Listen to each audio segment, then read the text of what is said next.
قردو بمغليسا غيمان دريمو قروح بان أركاي قردو من نبض با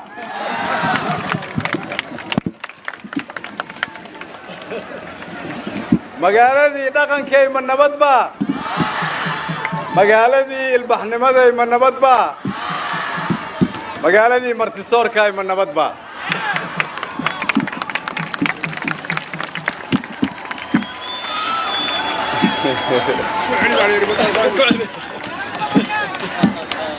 waxaa la ii sheegay magaaladani inay tahay magaaladii boqortooyada waxaa ii caddaatay laakiin qof walba oo idinkaa inuu isaguna boqor yahay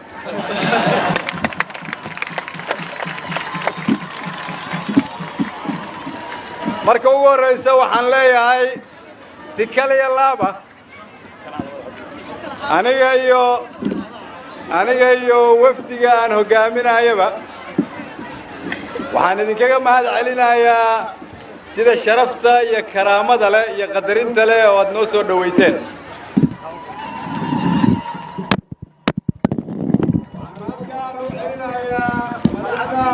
degmada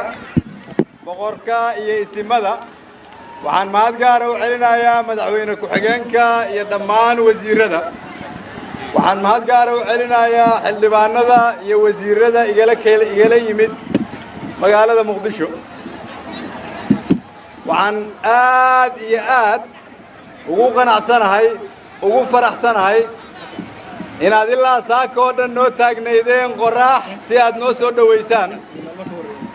waxaan ogahay maalmo ka horreeyana inaad na sugayseen waxaan idin leeyahay waxaad tihiin dhiirigelinta dawladnimada iyo soo celinta sharafta iyo karaamada ummadda Soomaaliyeed waa mahadsantihiin reer Qardhoy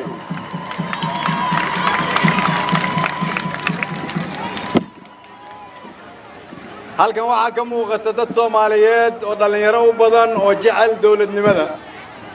albaabka magaalada markaan soo galay waxaan aragnay stationka booliska kaasoo shaqo bilaabay 1932 weli waxaa ku yaala calaamadihii lagu dhajiyay 1932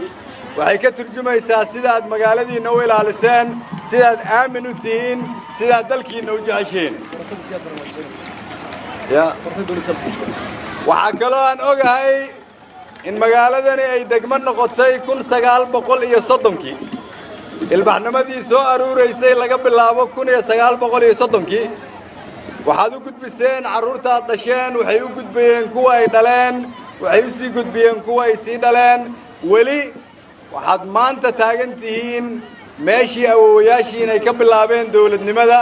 waxaan idin leeyahay waa mahadsan tihiin waxaadna ku socotiin dariiq wanaagsan waan idinkugu hambalyeynayaa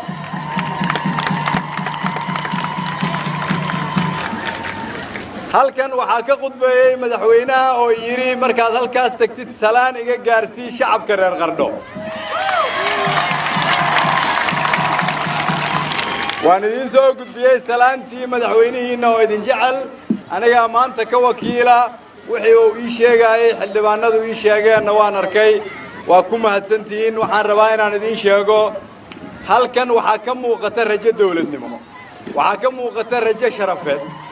waxaa ka muuqata in karaamadii iyo sharaftii ummadda Soomaaliyeed la soo celin karo waxaa ka muuqata in hamigii iyo qabkii ummadda Soomaaliyeed uu nool yahay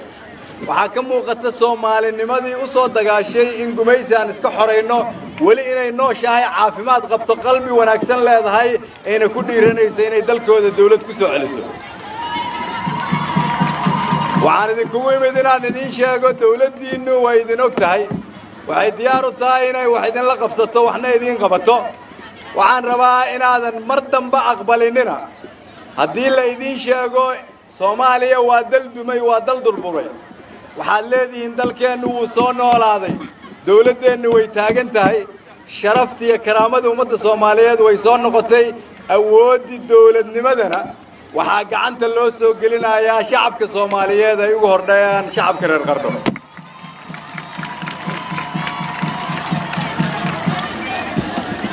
ugu dambeyntii sida naloo soo dhaweeyey wanaaggeeda iyo sharafteyda bal waxaan la shiri doonaa boqorrada iyo salaadiinta malaha waxaan isku dayi doonaa inaan ka codsanno inaan halkaan u soo guurno waa mahadsantiin